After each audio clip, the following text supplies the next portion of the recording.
ఇక్కడికొచ్చిన ప్రతి ఒక్కరికి పేరు పేరున చాలా చాలా థ్యాంక్స్.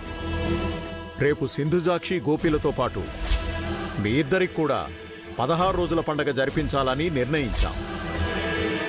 నీకు ఈ శ్రీలక్ష్మికి ఫస్ట్ నైట్ ఏర్పాట్లు కూడా చేస్తున్నారు. మడి, నువ్వు లేక వెలవెలబోయే ఈ పార్టీకి నీ వల్ల కొత్త వెలుగొచ్చింది. నువ్వు రావని మేము ఎంత టెన్షన్ పడ్డామో, నువ్వొచ్చి మా అందరిలో కొత్త జోష్ నింపావు.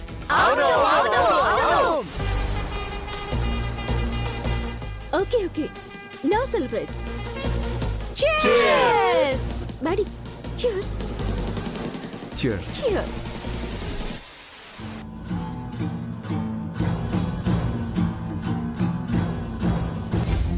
మధుబాబు,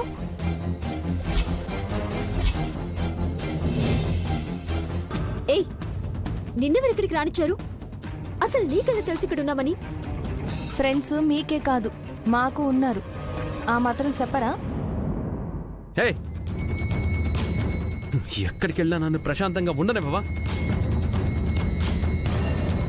అసలు ఎందుకు ఇక్కడికి వచ్చావు?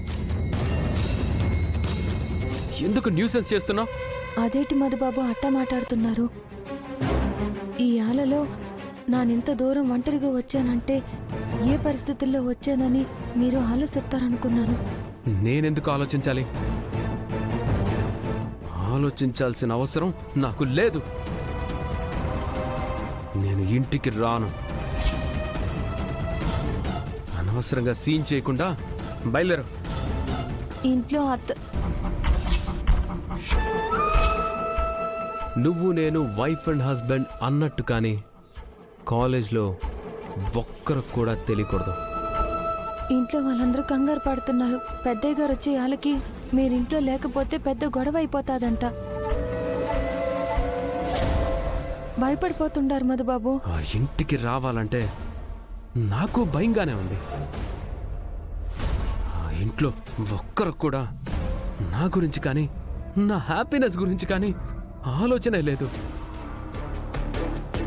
నా హ్యాపీనెస్ని వెతుక్కుంటూ నేను వచ్చేశాను. దయచేసి నా హ్యాపీనెస్ని నా నుండి దూరం చేయకు.